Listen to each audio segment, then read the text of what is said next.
One of the key issues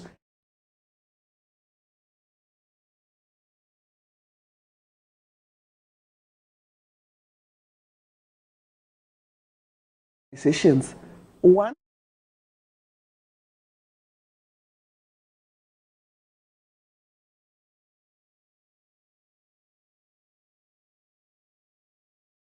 they're at the top.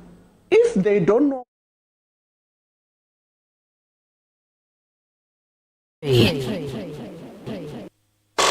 Citi 97.3 Accra.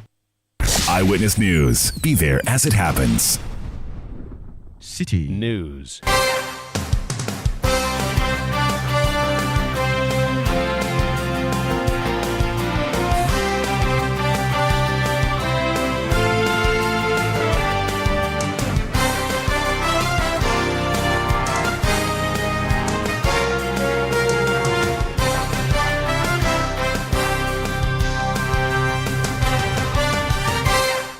97.3 Citi FM. This is Eyewitness News live from our studios here in Accra. I am Ni Lati here with Akosia Oche. Tonight, Chief Justice given 10 days to respond to all petitions seeking her removal from office. Also coming up. We've reduced their budget from 500 million to 250. So we must pay for the power producers. Today, the bill is over 80 billion in the energy sector. If we don't do something, this sector would collapse.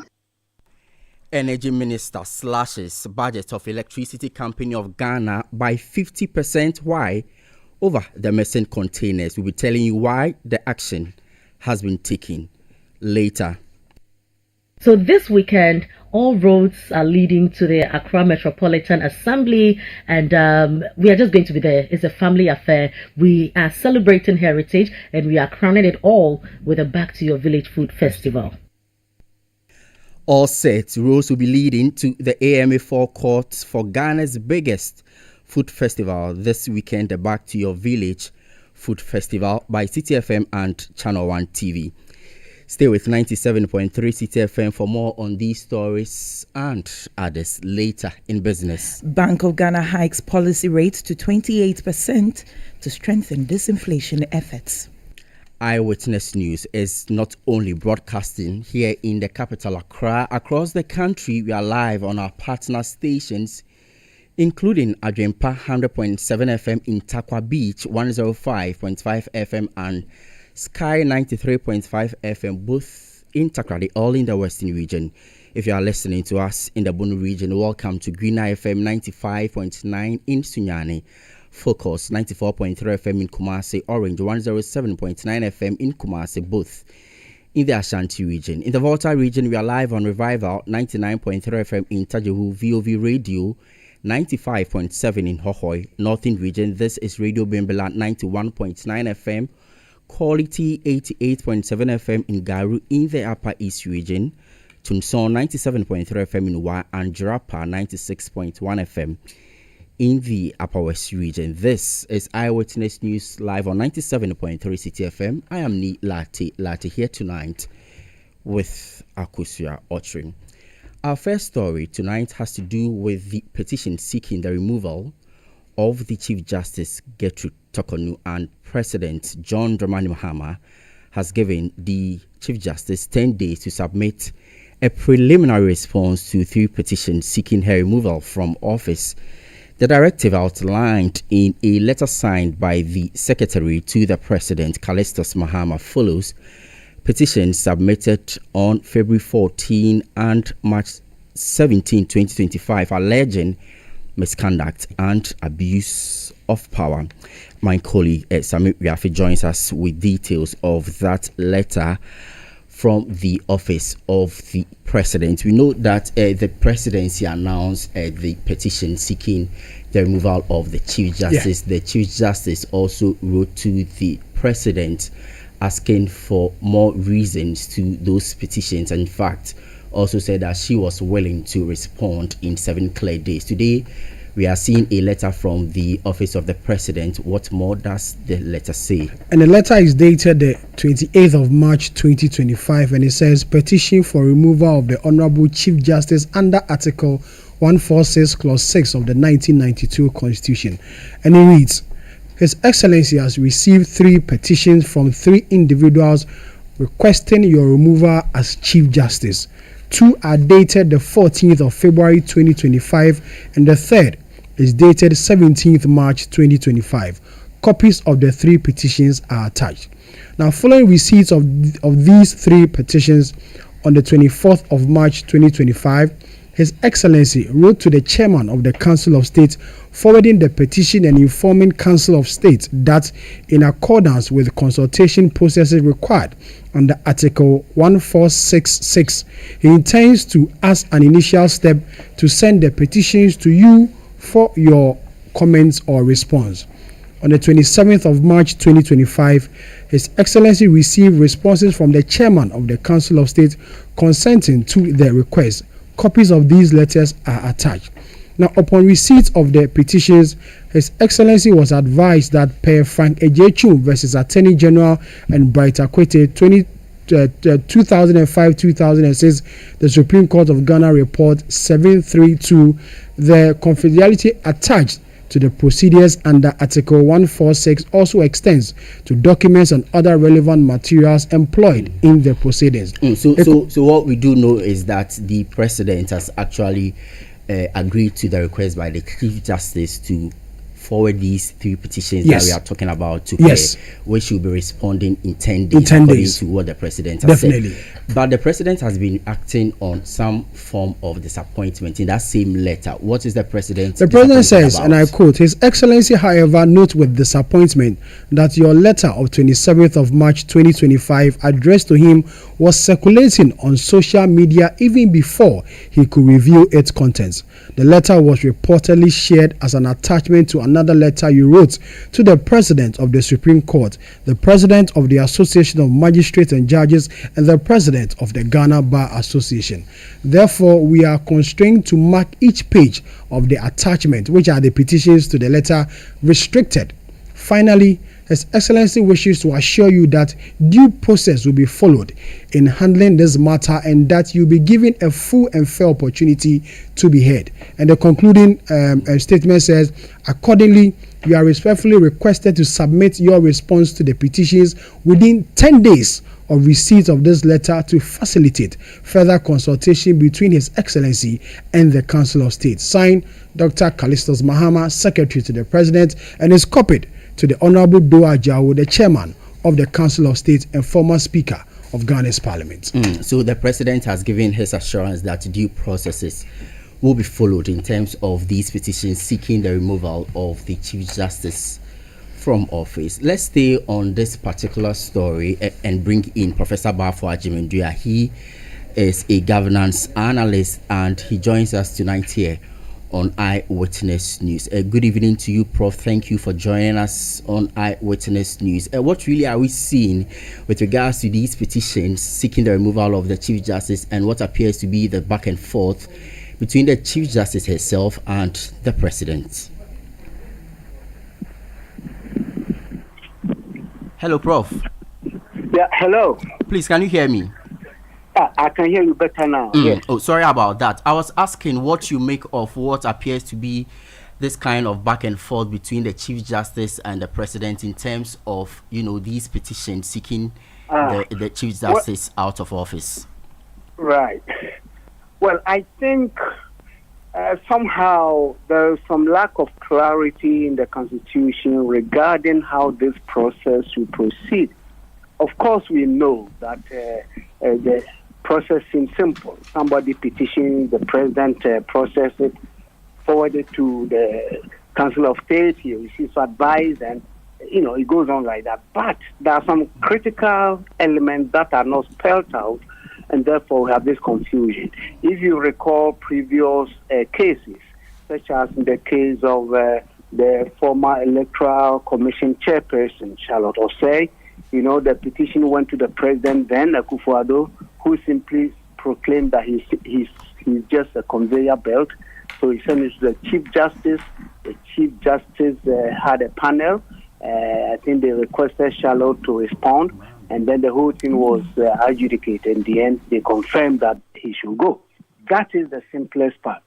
But you see, in terms of good governance, whilst we must appreciate and expect transparency in the process, the critical question we should ask it, at what time, at what point in the process should that transparency occur? Listening to you and relating the president's letter, at a paragraph where he's raising the point about the confidentiality of this process.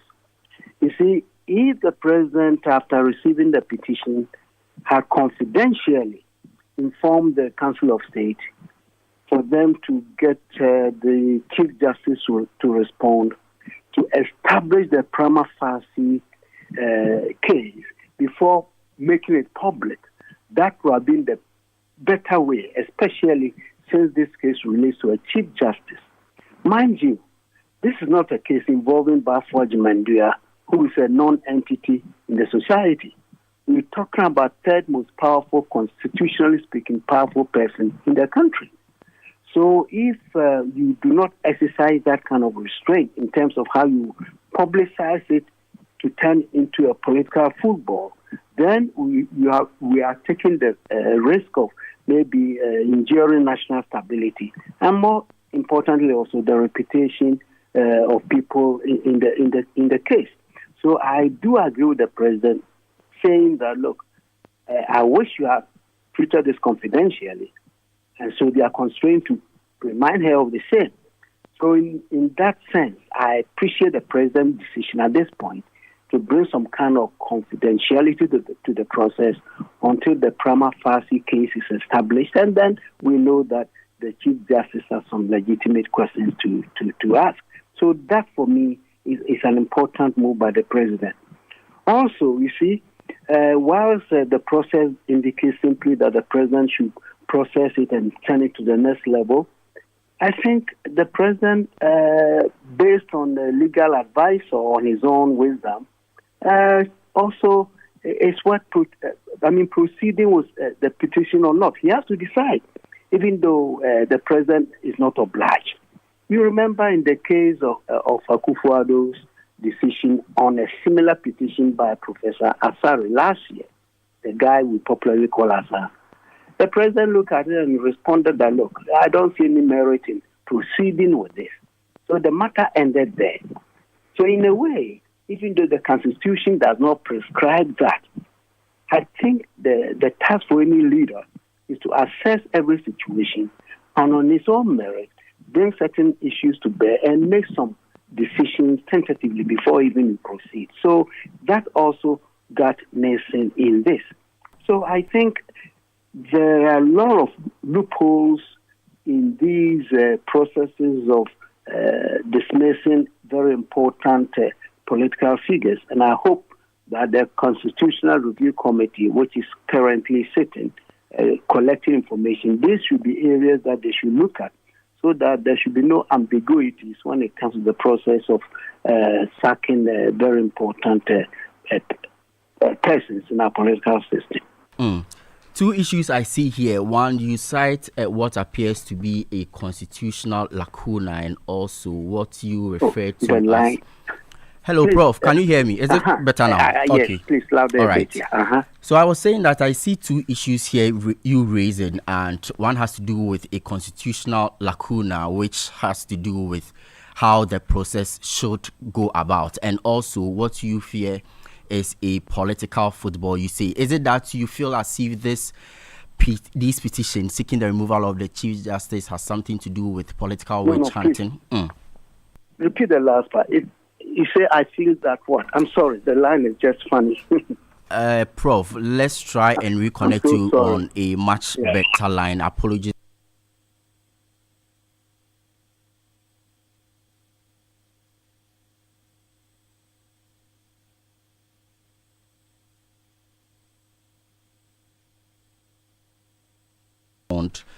To the petition within 10 days. And the story is that President John Dramani Mahama has given the Chief Justice Gertrude Tokonu 10 days to submit a preliminary response to the 3 petitions seeking her removal from office. The directive outlined in a letter signed by the Secretary to the President, Callistus Mahama, follows petitions received on February 14 as well as March 17, 2025. Professor Bafo Ajimandria joins us back on the line. Much better this time, I want to believe. Prof, good evening again, and I want to believe that you can hear me loud and clear now. I do hear you, yes. Yeah, I was asking you about your thoughts. Is it that you feel as if these petitions seeking the removal of the Chief Justice is one form of political witch hunting, aside from the constitutional lacuna that you've raised? I don't want to look at it as a political witch hunt, even though towards the elections we have so much from different voices in the NDC saying that once they get into power, they will change the Chief Justice. And of course, there were a lot of dissatisfaction with certain decisions the Supreme Court made. So there was this popular perception, at least in the eyes of the NDC members, that the Chief Justice is biased. So in that respect, one could perhaps think that it's a political witch hunting. But I don't believe that is the reason President Mahama is proceeding with the process.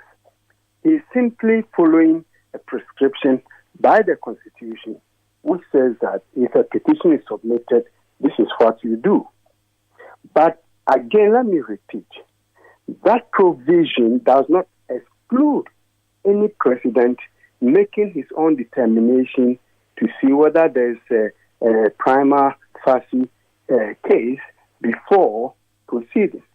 Nonetheless, I think what is disturbing for me is that because the NDC members, not necessarily officially, since they were calling for the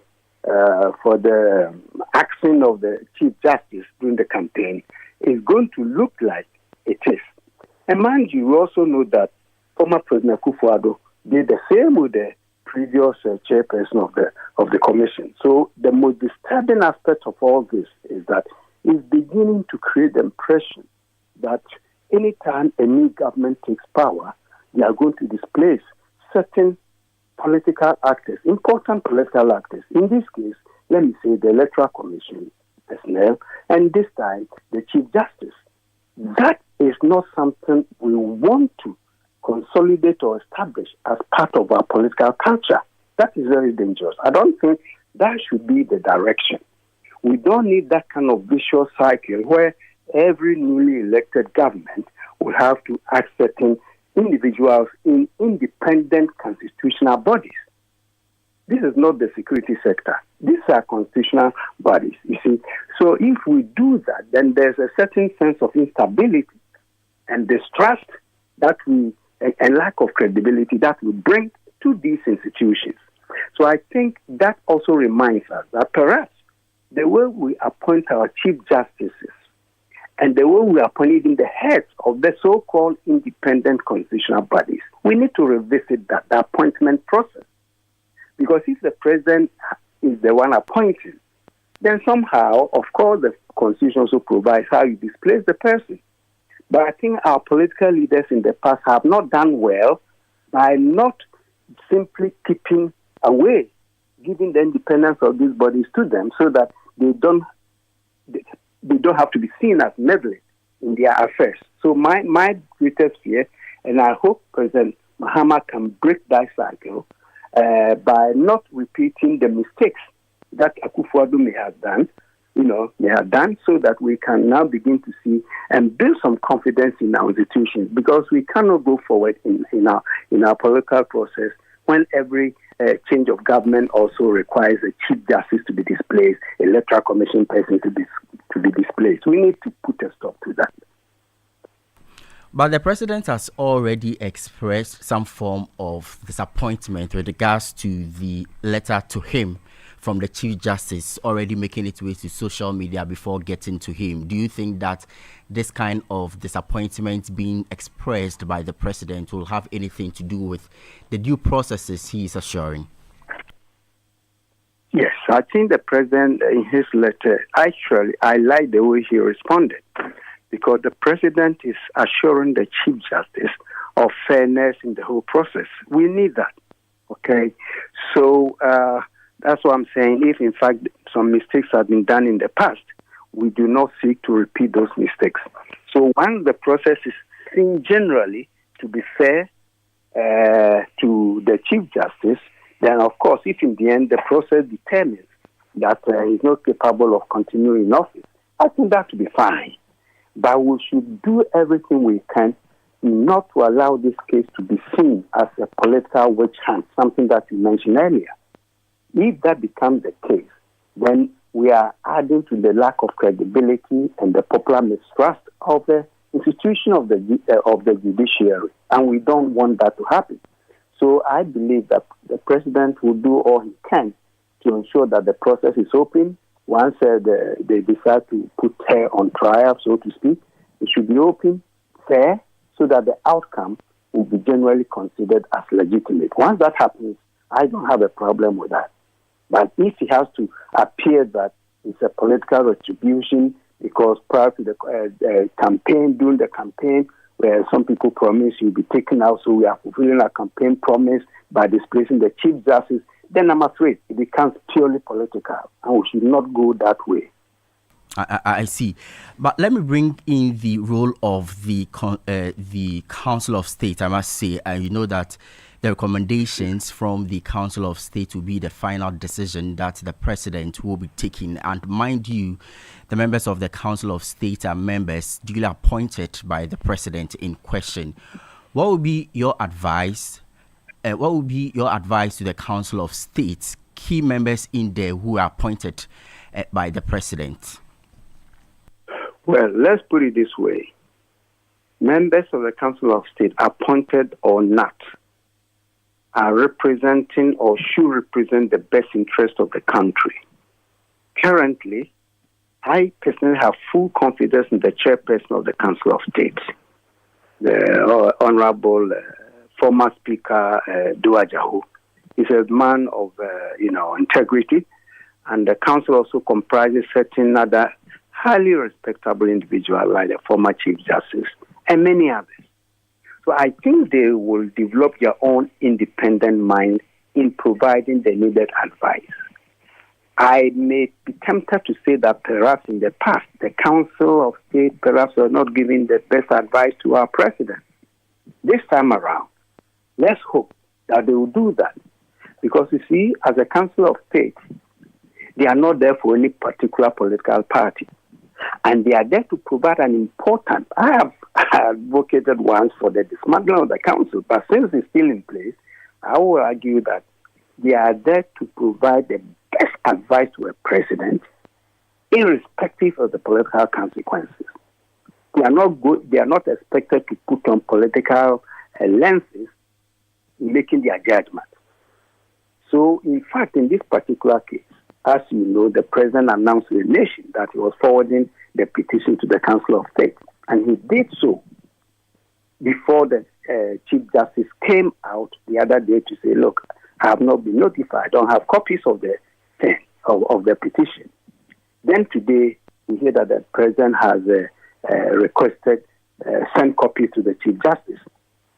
Whilst I don't know the facts at stake here, it seems to me that perhaps the council may have privately advised the president to concede to the Chief Justice by sharing copies of the petition. I'm just speculating based on what my own analysis, okay?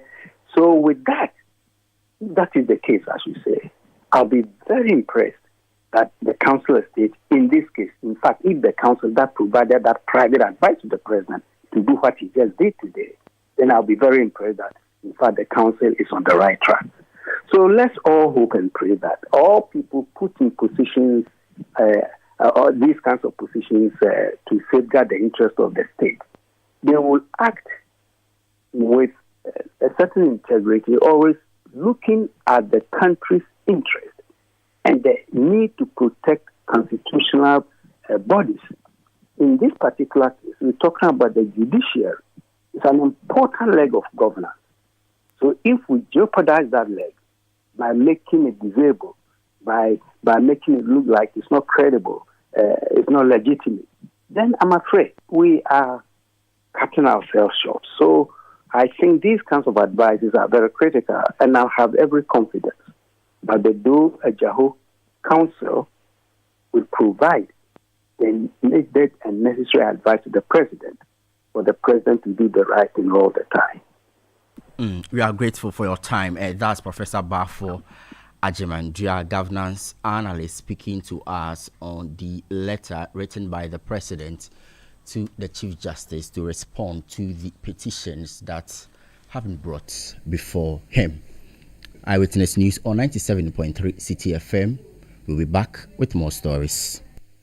Eyewitness News. Be there as it happens. Oh, jump on now. Go. Google me. I want time where you can't park where I don't hear the sound of your car. Why you buy new car? No, I don't change my car. It be the same ride. It be the fuel way I change. Way one shouts it. Ever since I started using the all-new Excellium Premium Fuel, fortified with 3-in-1 action. Oh, Joe, now my car they run like electric car. No, it's so. This is the type of fuel where they want to. Cause now engine they cost. Where they want for way if I buy it, it go protect my engine. And with the small way I buy, I go drive, sir. Absolutely. It's like strapping a turbocharger to your engine and giving it a protector. And what they bust my mind, Seth, be the 3-in-1 action, no? Excellium, they prevent up to 99% of deposit. It be anti-wear, some be anti-corrosion. Won't pay when I open them. Hey, so where can I find this magical fuel? Just head over to any Total Energy service station and your car will thank you. Hey, then make a finish my gobe fast, then rush go Total Energies. My friend, but why your hand my gobe inside? I give you info. Make a fill the gobe too small. Go. Excellium is designed to protect your car engine, decrease fuel consumption, and lower CO2 emissions. Don't say fuel, say Excellium. Choose Excellium, choose quality. Charlie, where are you? Boss man, I'm at the bank. Really? But your car is in front of your house. Bro, my bank on my phone, Charlie. Oh, how? EcoBank, bro. With EcoBank mobile app, I can do everything, anywhere, anytime. Listen, I just checked my account balance, paid Ahmed's school fees, and sent money to my grandma at Walwale. Oh, wow. Wow. Masa, just download the EcoBank mobile app from the Google Play Store or the App Store, or dial *770# and be your own bank manager. Manager. Whether to pay bills or fees, to check account statements, send money across Ghana, abroad, and more, EcoBank mobile app has got it covered. EcoBank Mobile, making everyday people live everyday lives the EcoBank way. EcoBank, the Pan-African bank. Get ready as we take you back to your roots for an unforgettable experience and treat you to delectable, authentic Ghanaian cuisine from the Akan, the northern and southern villages at the Back to Your Village Food Festival 2025. Let's also treat you to a collection of authentic Ghanaian music, traditional dances, some authentic Ghanaian games, and great networking. The date is the 29th and 30th of March 2025. The venue is the forecourt of the AMA and the time is 10 a.m. right through till 6 p.m. each day. Come and enjoy some incredible performances that will transform you straight to the heart of our rich cultural heritage, from the Just Groove Band, Ejojinam Fafali Bobobo, Drumona, National Dance Ensemble, Kwampa, and the Adaha Dance Band. Be part of the celebration and let's go back to our roots and discover the flavors and rhythms that bind us all. Follow Channel 1 TV and 97.3 Citi FM social media handles for updates with the hashtag Back to Your Village. Entry is free. See you there. The Back to Your Village Food Festival 2025 is powered by Channel 1 TV with support from 97.3 Citi FM and is proudly sponsored by Gino, Koa Natural Cocoa Fruit Juice, Pan-African Savings and Loans, Jibu Water, Trinum Industrial Company, Contract Cleaners Association of Ghana, and OCM.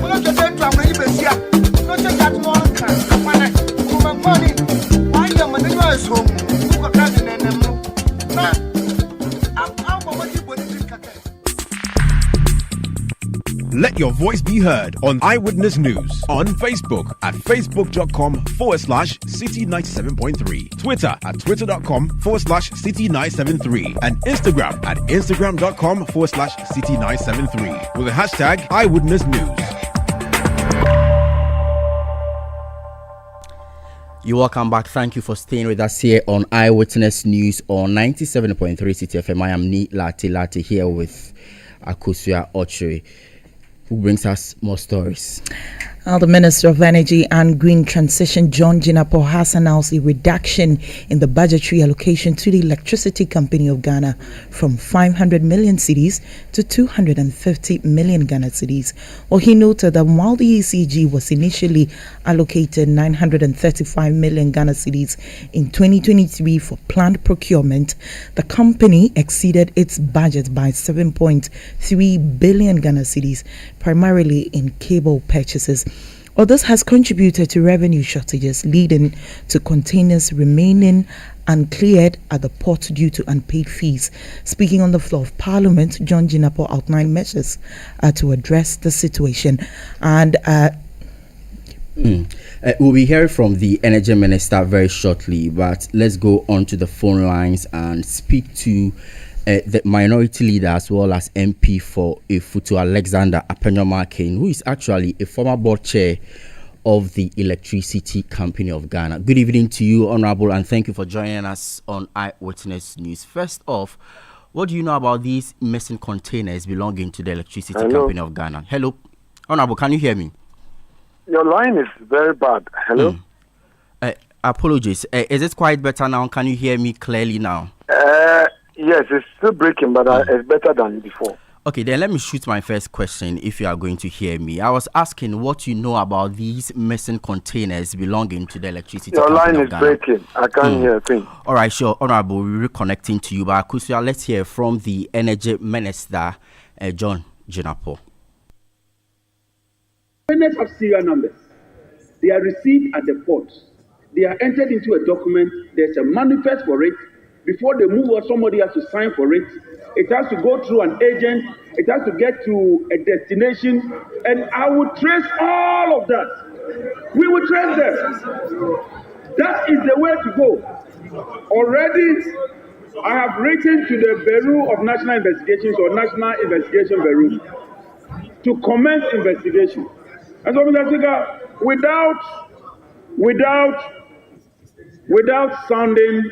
without arguing too much, Mr. Speaker, with your permission, I will tender in the report. Mr. Speaker, in winding up, we are giving some immediate directives. The procurement unit was merged with the estate department. The head of procurement was jettisoned, and the head of estate department was then made to take care of the procurement. So I've written to ECG immediately that should be decoupled and a qualified procurement expert should man the procurement unit. Secondly, we've reduced their budget from 500 million to 250. So we must pay for the power producers. Today the bill is over 80 billion in the energy sector, over 80 billion. And if we don't do something, this sector would collapse. And as Minister, Mr. Speaker, I am determined to do my bit, no matter how difficult it is. That was John Jinapor, Minister of Energy and Green Transition. And that minister has said that he will be holding all those responsible for stealing Electricity Company of Ghana cables from the Tema ports responsible. Let me try again and speak to Alexander Apenyomarkin, former board chair of the Electricity Company of Ghana, MP for Ifutu, as well as minority leader. Mr. Apenyomarkin, can you hear me much better now? Yes, please. I can hear you. Thank you very much. Better than before. Okay. The minister is saying that he's going to hold all those responsible for these missing containers and the theft of the cables as well. As a former board chair of the Electricity Company of Ghana, are you ready for this? Well, I think it's a step in the right direction. I mean, we have a lot of bureaucratic challenges that affect the governance of the country. And my view is that oftentimes we allow politics to trivialize these things, and it becomes a drain on the national purse. So, for instance, on this issue of suppliers bringing their goods and leaving them off the port. That was the first thing I tackled when it came to my notice. I was appointed a board chair in July, thereabout, and then my first meeting when the MD requested, brought a couple of things to the attention of the board was towards the end of September. And it came to my attention that, look, the practice there, and when I say the practice, it is not limited to a particular government, because upon inquiry, what I was told was that the practice over a long period of time has been that when they award contracts for these cable supplies and whatnot, the vendor would deliver it to the port, submit bill of lading for ECG to clear. I believe it was as a result of the whole system where state institutions or SOEs were exempted from paying taxes at the port. But when that exemption was revoked through an amendment to the law, the practice still remained. And I realized that, for instance, somebody has delivered and you've not been able to clear, and then the person is demanding for payment, which is within his rights anyway. So the first thing I did was to say, look, henceforth, if any contract is awarded, the contract should be made delivery to the warehouses of ECG. So at least that reform was done, and I pray that it continues. Now, second, on the issue of containers locking up at the port, yes, I recall that when I inquired, it came to light that ECG had a lot of containers at the port, and customs was actually even threatening that they were going to auction. And when I made further inquiry, I was told that, in fact, customs had seized some of the containers and were auctioning them. Now, when the new minister took office, I think one of the issues that he put out was about these containers that lock up at the port because ECG did not have the cash flow to be able to clear. My point is that it is most unfortunate that containers that are at the port, with all the bureaucracy at the port, there will be some connivance leading to the sale of these containers or the auction of these containers, and then those individuals who will buy would end up even reselling to ECG. Let's take the politics out of it, and that is where we all have a problem. And I said it on the floor, I'm repeating it. It's oftentimes we trivialize things, MPP, NDC, and we leave the problem.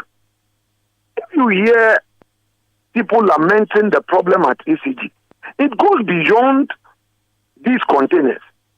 There are inefficiencies in the system that requires collective will of all of us to fix. We don't have to do a blame game that, one administration or the other. But if political leaders, MPP, NDC, MPs, we have an energy committee, we sit with the minister, identify the inefficiencies and say, look, let's fix it. Let's leave politics out. Our country will get somewhere. Because look at the bills in the energy sector. Do any basic inquiry. Many people do not pay electricity bills. Many people do not adjust their prepaid meters, and even the kind of payment that's supposed to get to ECG, it doesn't get to ECG. What can we do to initiate a system that will safeguard these? And that is where we have the opportunity as a political class, MPP, NDC, work together to achieve it. You see, any time a matter comes up and it turns out to be a partisan matter, it becomes difficult for people to look at the root cause. And trust me, if we don't manage this thing over a period, now this matter becomes political and blame game. The minister will be there 4 years. NDC may get out of power. MPP comes. It becomes another politics again. Today, let's ask ourselves, if we had allowed some form of privatization, if we had worked together to allow a system that will make ECG efficient, would we be where we are? But that is yesterday. What can we do today to make things better? I faced a similar challenge at Ghana Water, where I encountered a lot of challenges. But a lot of the times, politicians are also afraid of media backlash. And sometimes people set the agenda in the media as if when you are even doing the right thing, you are rather wrong. It creates problems. People often see issues in a very radioactive state, all because it has taken a partisan twist. I am saying that we can do better as politicians. Let's look at the root cause, solve the problem. Don't let us twist it. Oh, it's MPP problem. It is NDC that caused it. It's MPP that caused it. The more we continue to do that, the more the system continues to cave in.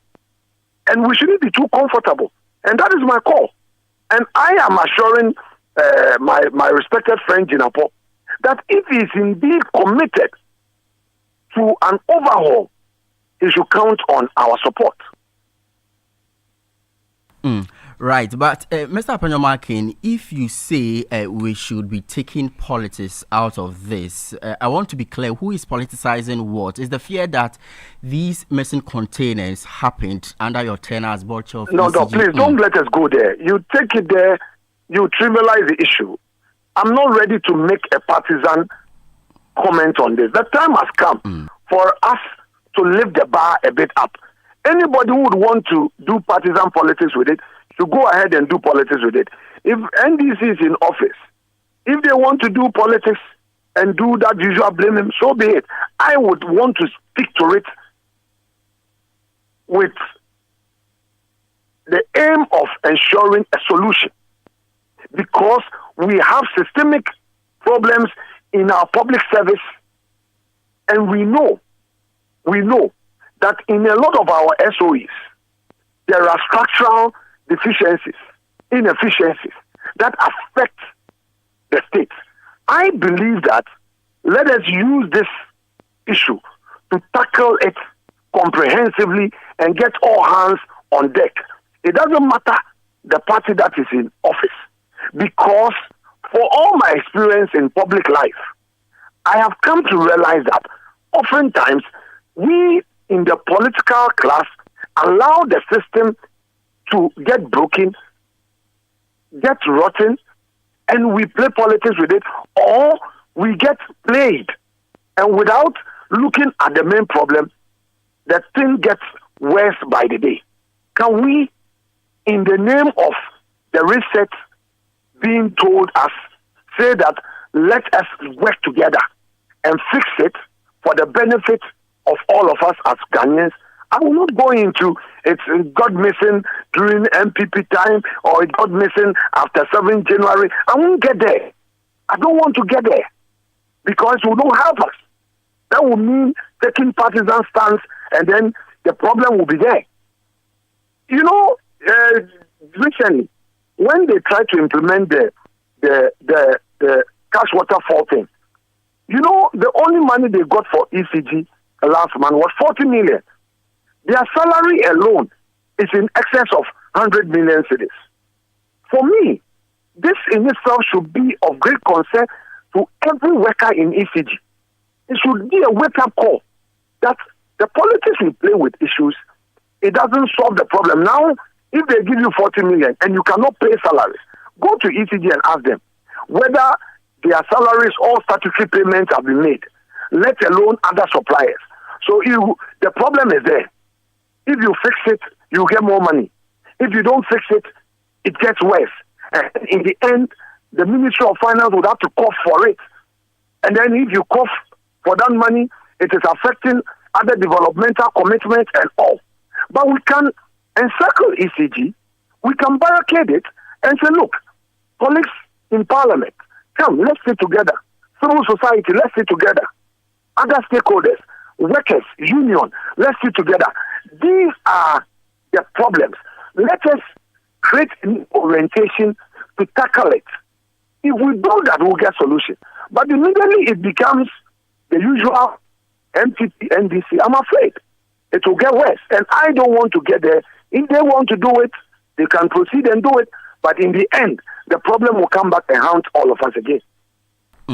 Be as it may, Ghanaians are concerned as to how these huge containers went missing. But I can't hear you, please.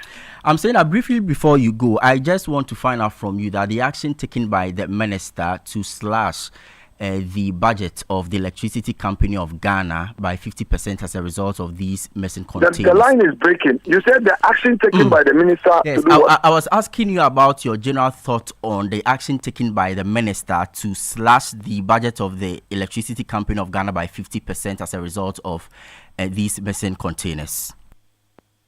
Well, he is a minister. He is seized with certain facts, and he believes that he has to take certain decisions to save to protect the public purse. I am saying that he should go beyond that by tackling the problem. I think he gave his commitment to the country on the House floor, and I gave him assurance that if he's ready, he should count on my support. Look, there is money in the energy sector. There is money at ECG. But the state is not getting the money. What can we do relying on technology and other tools available to us to ensure efficiency? Would it mean that certain drastic actions being taken to resolve it once and for all for the good of all of us? Because I don't think we are happy with doom so. But we want to continue to do the usual politics with it? No. When there is no light, doesn't industry get affected? Doesn't the ordinary Ghanaian get affected? Doesn't affect the cost of doing business? Can we look at the bigger, broader picture of lack of electricity and its effect on us? And then say, look, the time has come. We don't need IMF to come and tell us that do reforms here. But we ourselves should look at it that no more partisan politics with electricity. Let us solve the matter, the problem, once and for all. So I'm not going to critique the minister regarding anything he's doing to say he's right or wrong. He sees with the fact. My assurance to him again is that get ready, get on board, but act in good faith, be sincere, and if you do so, you can count on my support because we need to fix the problem at ECG. Thank you very much. That's former board chair of the Electricity Company of Ghana, MP for a Futu and Minority Leader, Alexander Apenyo Markin, trying to explain that the issue about the missing containers needs to be depoliticized in the country. But what we do know is that the minister responsible for energy and green transition, John Jinapor, has reduced the budgetary allocation for the Electricity Company of Ghana from 500 million Ghana cedis to 250 million Ghana cedis, following reports of the missing containers at the port. He said that the decision is to settle debt owed power producers in the country. Well, energy analyst Kojo Opokurada in Safwa is also on the line to speak to us about this same subject matter.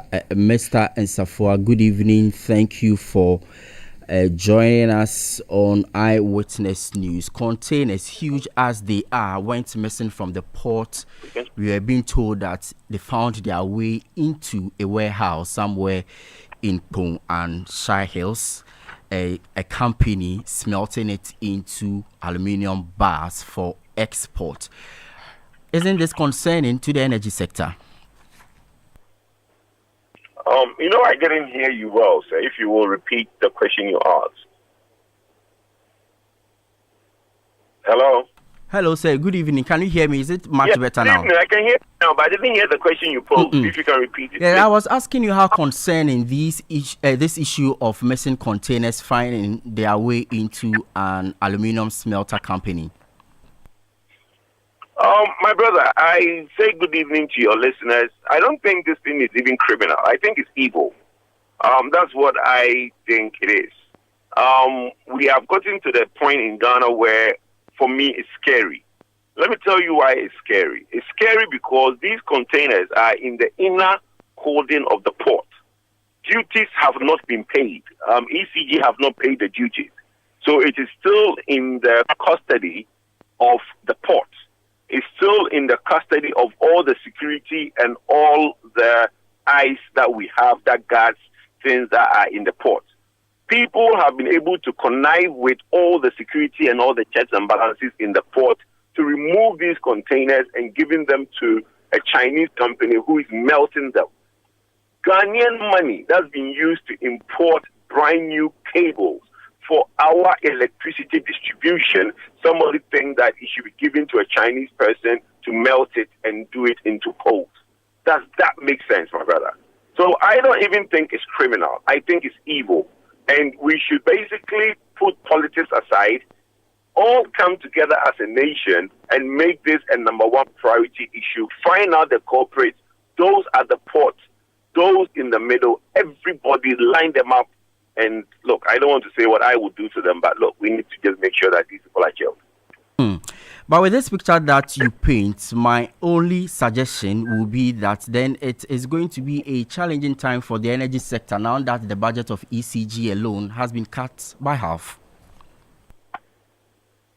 Well, look, my brother, I don't think this issue is an energy issue. I don't know why everybody is making this issue an energy issue. It's not an energy issue. The containers at the port are legitimate import of ECG. ECG needs these things to do their work. Okay? Somebody steals them and sells them on to somebody. If ECG's budget is cut, ECG will learn to live within budget. I mean, some of us have always advocated that ECG should be able to live within budget. I think ECG has always lived outside its budget.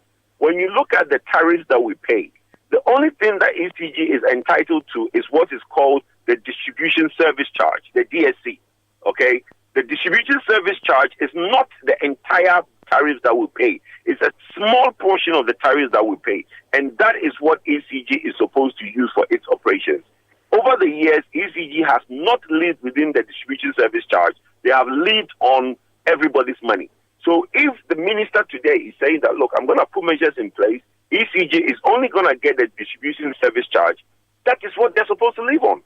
So I don't think it's a big deal. Look, let's separate two conversations. One, let's all come together and find out the corporates who basically form the cartel at the port to get these containers stolen.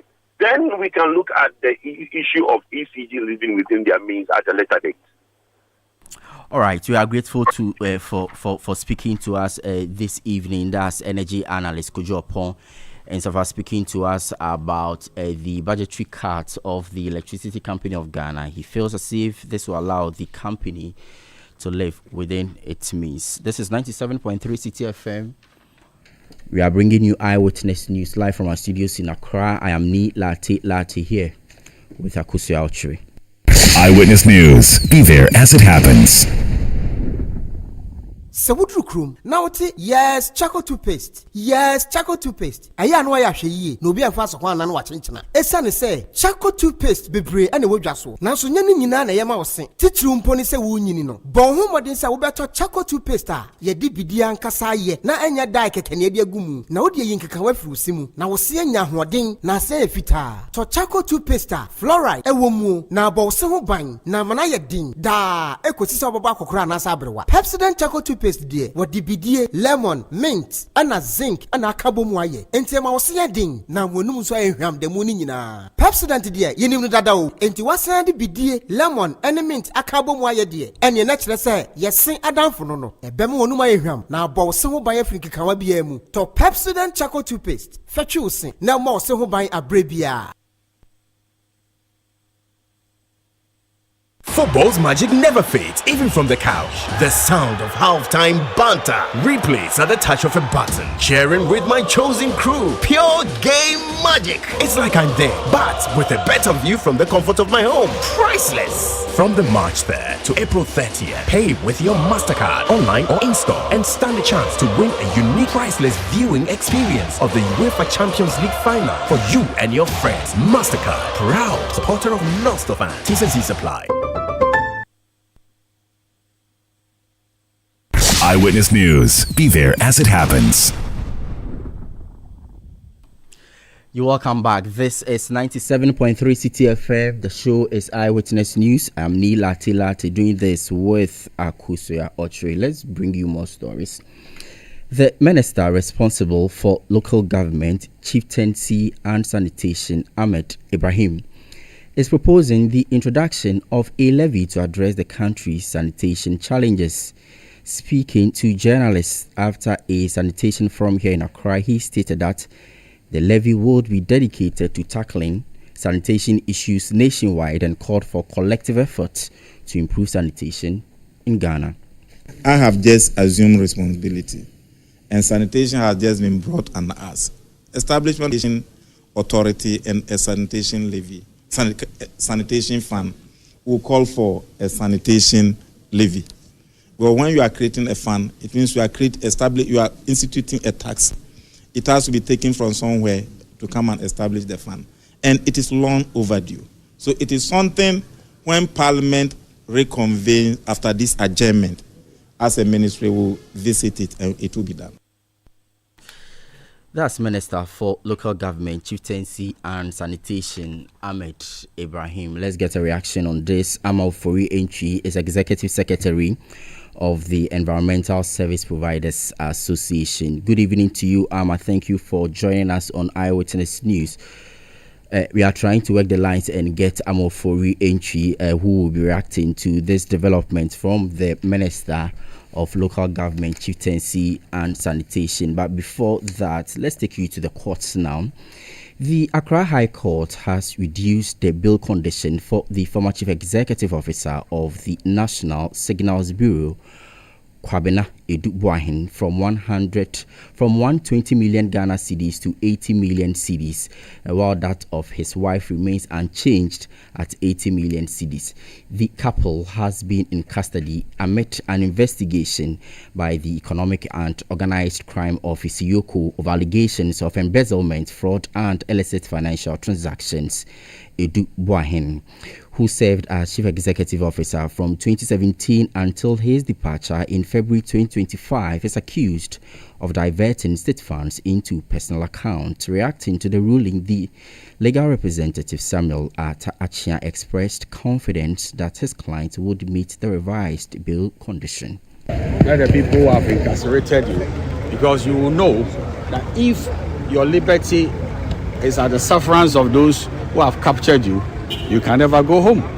But now the custody of their peace is with the court, and this is what we call the court bail on reasonable terms. If you see that the woman's own was without justification, so we are going to go and ensure that whatever is necessary will be done before the registrar, not them, but they are saying that because of their safety, they want to take them to the place, and when the order is ready, they can come back and then they satisfy the conditions before the registrar and not YOCO. And today they can have their freedom. You're confident they can meet or execute this condition? It is over executed because what they have with them is more than what the judge has ordered. Samuel Achia is lawyer for the former Director General of the National Signals Bureau, Kwabena Edubuahin.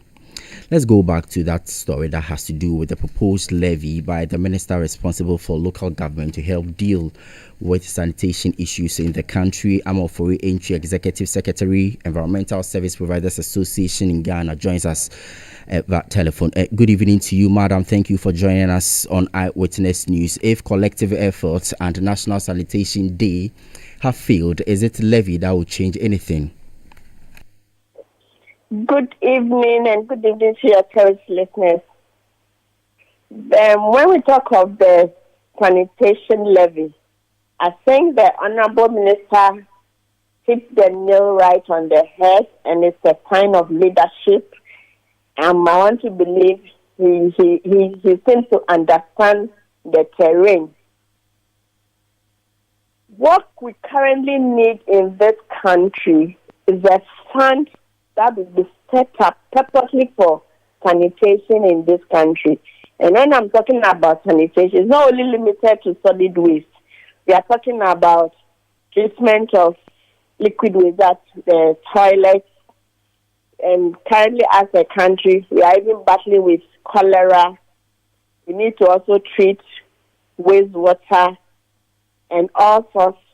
And as a country, it's long overdue. By now, we should have a fund in place taking care of the sanitation sector. So for the government to be successful in implementation of this sector, one of the key things it has to look at is the levies. And the levies the government would now have to look for an innovative way to come about these levies so that at the end of the day, each individual generates waste on daily basis. And we are in a society where we equally have the poor. So we cannot have everybody responsible for the sanitation, the way that they generate. So that is why we keep saying that sanitation is for public good. Based on this, it is the responsibility of the government to ensure that it provides a clean and a sustainable environment for its citizens. So the government will now have to look for an innovative way of financing the sector. So if the local government minister is proposing a sanitation levy, I think it's in the right direction. Then now as a country, we now have to look at innovative ways. How are we going to get it? Maybe are we going to get it from property tax? Because when I was in the UK, there was something like council tax. And under council tax, that is where you are levied for your waste and then your wastewater. So these are some of the innovations that we need to look at and get a fund for the sector.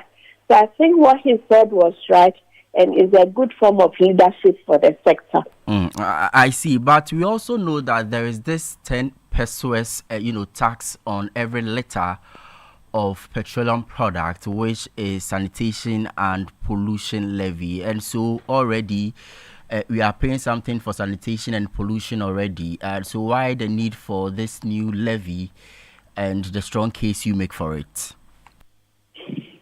I don't know whether you noticed in the budget that was read recently, that levy has been taken off to settle the energy sector indebtedness bill. I can make reference to the 152 of the budget that was read. So currently, as we speak, we are even advocating to the government to make sure that the amendment of the Act, the Energy Sector Levy Act, where that levies are being taken, should be sent back, should be ring-fenced and then sent back to the local government ministry. I want to assume maybe because they scrapped off the ministry, they decided to take the money to the energy sector. But kindly as we speak, the sanitation sector also has a lot of debt and also needs attention. The sector has put up recycling facilities all over the country, and it was being sustained by this sanitation and pollution levy. So currently, as we speak, we are even advocating for the government to ring-fence that money and bring it back to the local government ministry. And so, if we are to go by what the minister is saying, how much of a levy will suffice for your operations, and where should it be charged? Because you made reference to what happens in the UK, which is the council that From is going what to the minister said, the minister is looking at it at the national level and solving the sanitation situation entirely. So it has to do with the metropolitan, municipal, and district assemblies. So that's what I indicated earlier. We could look at levies, at property, and maybe if you buy when you buy units, you could get some. It could be levied on some small purchase. That's why I indicated earlier that now that the leadership is thinking of levies, we now have to adopt innovative ways of how we are going to generate those levies. But how much? So a lot of other opportunities can be employed, such as even maybe putting some small prices on water whenever you pay your water bill, or some small prices on electricity whenever you pay your electricity bill. Because at the end of the day, each and every individual generates waste, and at the end of the day, this waste will always end up for somebody to make sure that they are responsible for it. So when you take the value chain, waste is very expensive. It's not only waste. When we talk about the sanitation sector, it's not only solid waste generation, but we also have a whole wide of other things that the municipal district assemblies would have to address to make the whole. We need to have a holistic approach in resolving the sanitation situation currently as we speak. It's expensive to manage waste, you say, but have you done an assessment to know how much exactly we may be needing to tackle waste entirely, say a week or a month? What we did was about 3 years ago, so I cannot use those projections. But it is ideal for and the metropolitan, municipal, and district assemblies themselves to sit and come up with this whole plan. They know their jurisdictions and then what is in it and how they can solve their problem. They even have to make provision for emergencies. They even have to have a budget in place to resolve issues that can help the assembly so that the assembly can be very clean. So the minister was talking in relation to the metropolitan, municipal, and district assembly as to how they can ensure that we can have Ghana clean. And this they will do in partnership with the service providers. But they have to generate the funds to ensure that even when it comes to public-private partnership, we have the funds to support the private sector so that the private sector can try. They need to make the sector create that leverage so that the sector players, the actors in the line, once they are working with the assemblies, would be assured that they are going to be paid for the service that they are providing. Finally, as we speak, it's one of the biggest challenges. The private sector provides a service, and even the assemblies are unable to pay for it.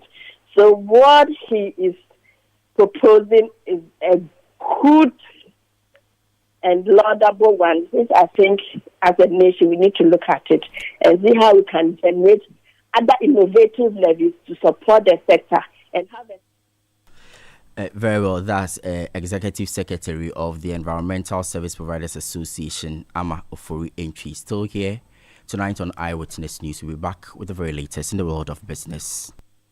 Eyewitness News. Be there as it happens. Get the details. Every significant financial transaction, every market movement, and all the policies that affect your business. Citi Business News. Be informed. Hello and welcome to the Friday edition of the Citi Business News and Eyewitness News. I am Akusia Oche. The details. The Bank of Ghana has increased the monetary policy rate by 100 basis points to 28%. All this comes after the rate was lowered from 29% to 27% in September 2024 and maintained since then. Speaking during the 123rd Monetary Policy Press Briefing, the Bank of Ghana Governor Dr. Johnson Isiama noted that the move is part of efforts to re-anchor the disinflation process. While headline inflation has declined marginally, it remains a concern. Both food and non-food inflation are significantly above expectation, and core inflation remains elevated. While food inflation was driven largely by supply-side factors, preventing the second-round effects from such increases will be essential. The persistent inflation dynamics over the past year, partly driven by both fiscal and monetary policy missteps, will require a policy reset to re-anchor the disinflation process. Under the circumstances, the committee decided to raise the monetary policy rate by 100 basis points to 28%, and this is meant to re-anchor the disinflation process. As inflation becomes firmly anchored, as we see the next readings of inflation and we see declines, the committee will reassess the scope for a gradual easing in the policy stance.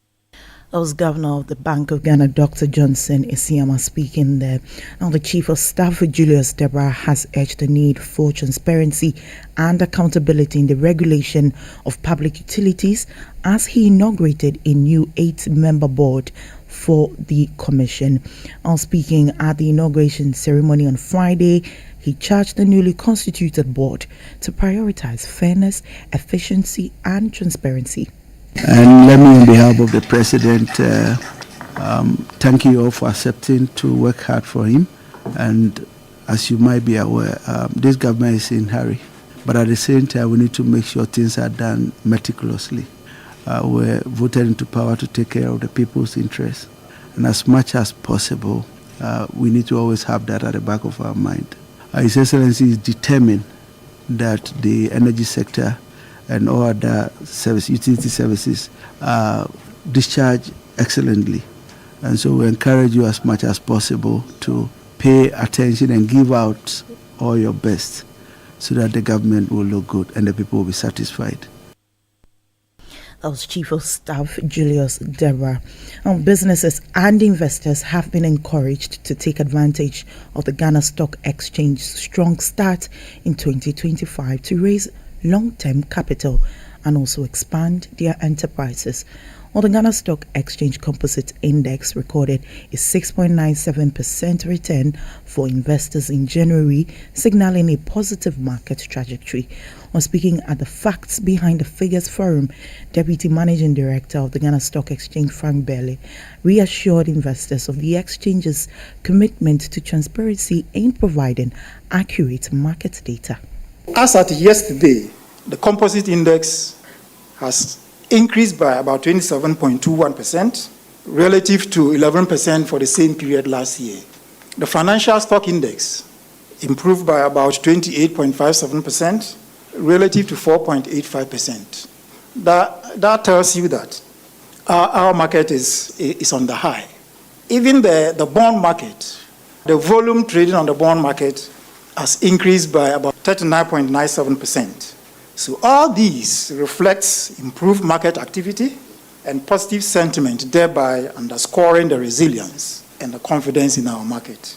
We at the Stock Exchange will therefore not relent in our effort to deepen the market, to introduce new investment options for our stakeholders. We encourage issuers to undertake or to take advantage of the 6 markets that we have to raise patient capital to finance their strategic growth. Deputy Managing Director of the Ghana Stock Exchange, Frank Bell. Now, Absa Bank has reiterated its commitment to supporting micro, small and medium enterprises as part of efforts to drive job creation and enhance financial inclusion. Or through its collaboration with the MasterCard Foundation under the Young Africa Works program, the bank aims to equip entrepreneurs with the resources needed to scale their businesses and also contribute to economic growth. Or speaking on the sidelines of the non-bank financial institution Partners Learning event, Director for SME Banking and Partnerships at Absa Bank, Audrey Abaka, highlighted the bank's continued efforts in fostering business sustainability. We have partnered with MasterCard Foundation for almost 5 years, and one of our key collaborators to achieve our project deliverables to create 50,000 jobs for young Ghanaians, especially women, has been the microfinance institutions. Over the period, we have been able to lend to 6 MFIs up to the tune of almost $3 million. And these institutions have on lent to micro businesses in their locations and catchment areas across the countries, areas that Absa has no presence and we are unable to reach. The idea is to improve our financial inclusion.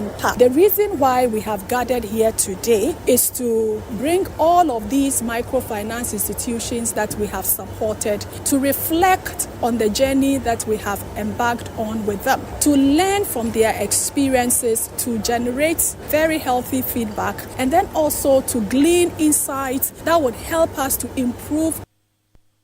That was Director for SME Banking and Partnerships at Absa Bank, Audrey Abaka. Meanwhile, Godfred Odampton Soa, Head of Entrepreneurship Development at MasterCard Foundation, has emphasized the need for stronger collaboration among stakeholders to address unemployment and create sustainable economic opportunities. Ghana's youth unemployment challenge is both urgent and significant. By 2030, Ghana's population is projected to reach 45 million, with 58% under the age of 30.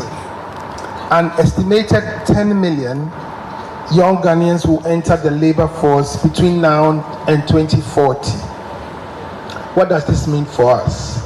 We think that with the right skills, this generation has the potential to significantly enhance Ghana's global competitiveness and transform lives and communities. Today's forum focused on the role of the non-bank financial institutions in driving economic growth and job creation is both timely and crucial, especially in light of current economic challenges. Addressing youth employment is not a task for any one organization. It requires collective effort, collaboration and shared responsibility. Godfred Odampton Soa is Head of Entrepreneurship Development at MasterCard Foundation. Well, that's how we wrap up this week's edition of the Citi Business News on Eyewitness News. I am Makusia. Orchard to stay with us. Up next is Point Blank. Detailed news, unparalleled coverage. Citi News on 97.3 FM. Oh, jump on now. Go. Google me. And what time when you come back, we are not hear the sound of your car? Why you buy new car? No, I not change my car. It be the same, right? It be the fuel way I change. Way one shouts it. Ever since I started using the all-new Excellium Premium Fuel, fortified with 3-in-1 action. Oh, Joe, now my car they run like electric car. No, it's so. This is the type of fuel where they want to. Because now engine they cost. Where they want for way if I buy it, it go protect my engine. And with the small way I buy, I go drive, sir. Absolutely. It's like strapping a turbocharger to your engine and giving it a protector. And what they bust my mind, Seth, be the 3-in-1 action, no? Excellium, they prevent up to 99% of deposit. It be anti-wear, some be anti-corrosion. Won't pay when I open them. Hey, so where can I find this magical fuel? Just head over to any Total Energy service station and your car will thank you. Hey, then make a finish my gobe fast, then rush go Total Energies. My friend, but why your hand my gobe inside? I give you info. Make a fill the gobe too small. Go. Excellium is designed to protect your car engine, decrease fuel consumption, and lower CO2 emissions. Don't say fuel, say Excellium. Choose Excellium, choose quality.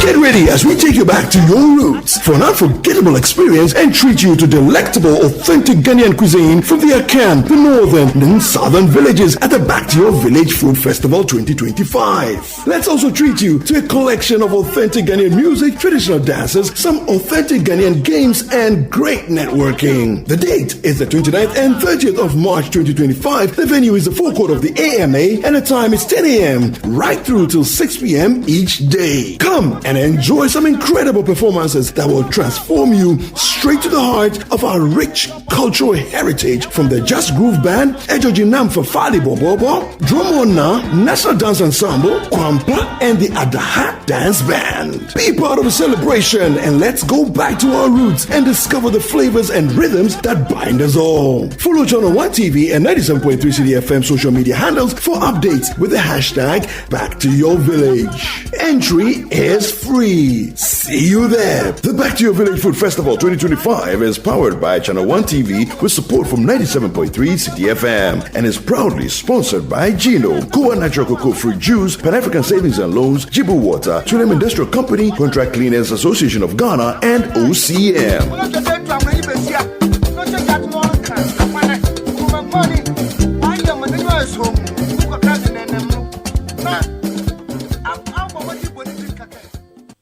Eyewitness News. Be there as it happens.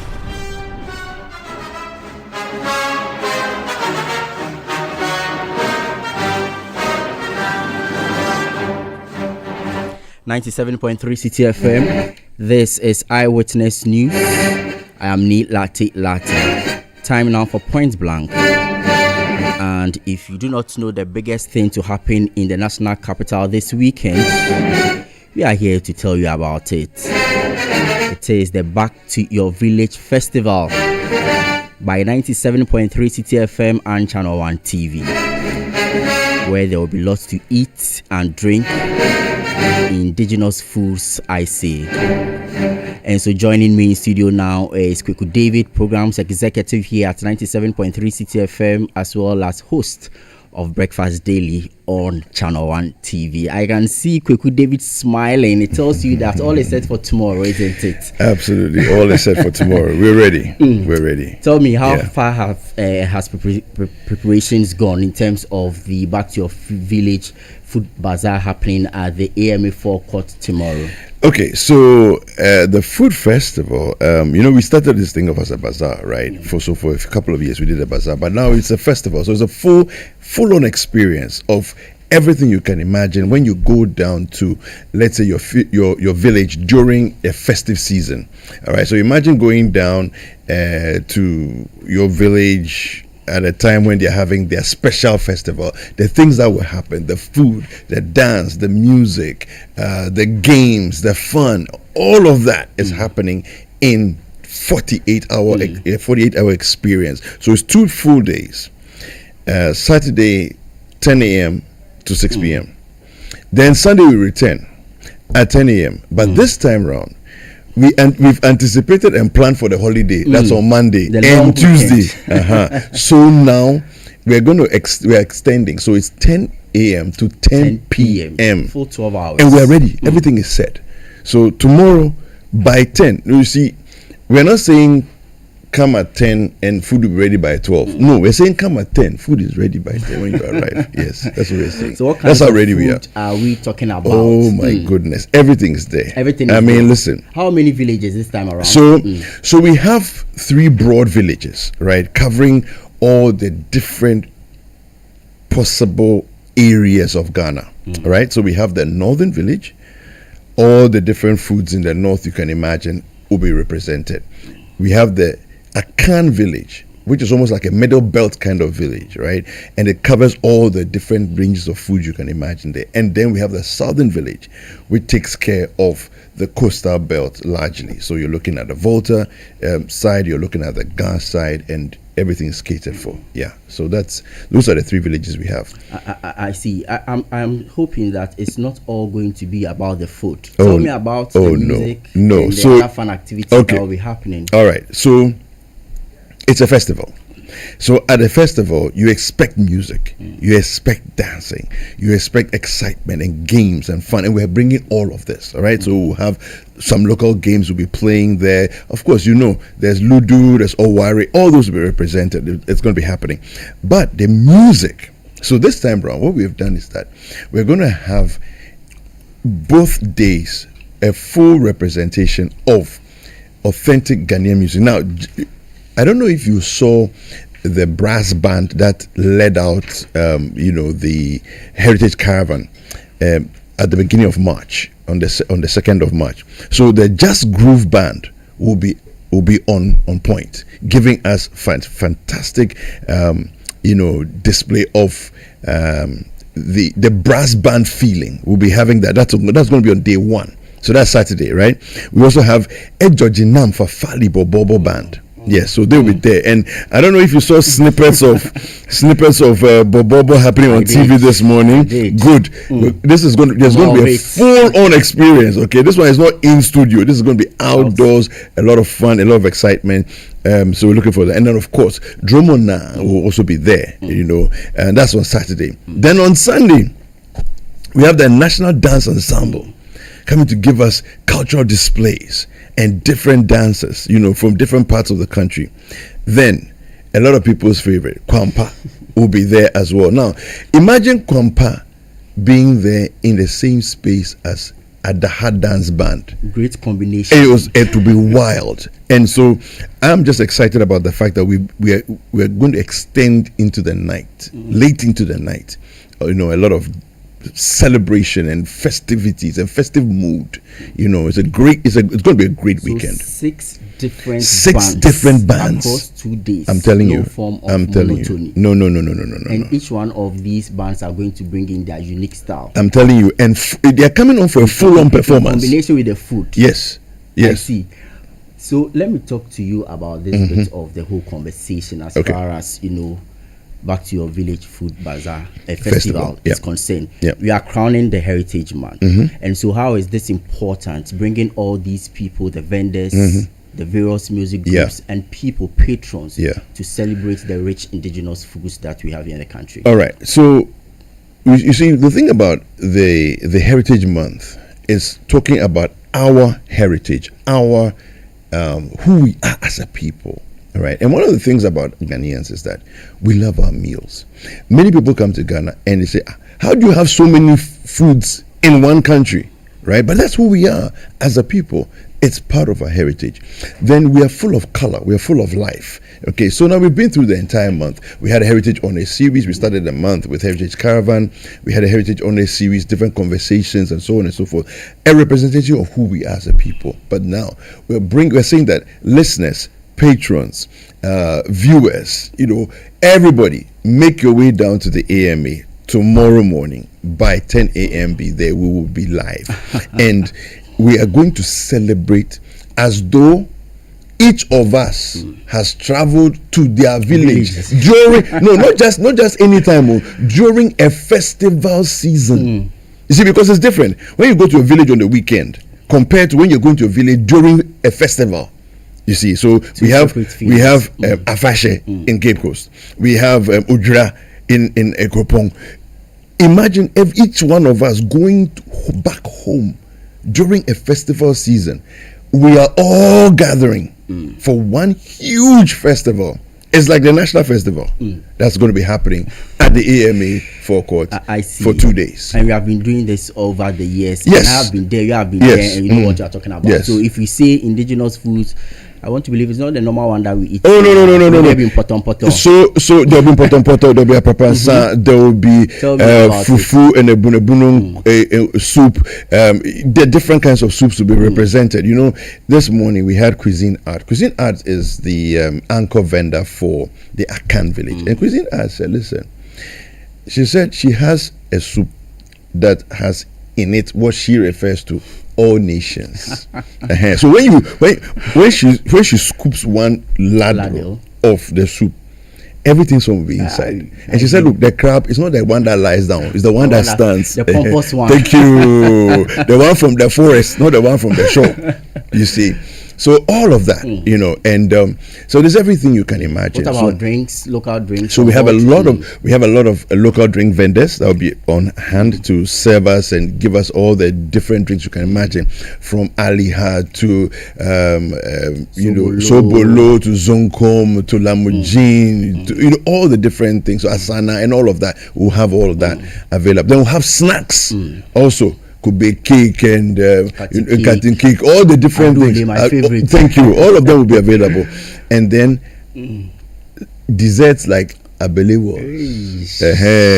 Most people's favorite Abelewo, the rich one. Why you queue for about 20 minutes because it's not solidified. And when you finish eating it, you wish there was another one following into your mouth. So you keep the stick in your mouth. I'm telling you.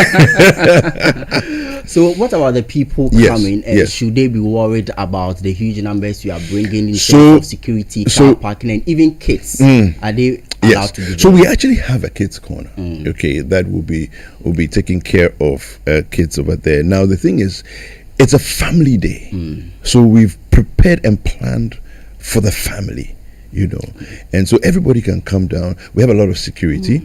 The thing is that you don't want people to have things stolen. You don't want to have cars broken into and all of that. Whilst you're coming to enjoy small, you come to spend some 4 or 5 hours and then somebody has broken into it. It's not a good experience, right? So we've thought about all this and planned for it. And of course, with a few years of history behind us doing this event, we know some of the things to look out for. And so and this one, no one has to miss it, because look, Monday, Tuesday, holiday, and so you don't have the excuse that when you come this weekend, you'll be tired for the week ahead. No, and you so don't. Quickly, we are wrapping up tomorrow. All roads will be leading where? All roads are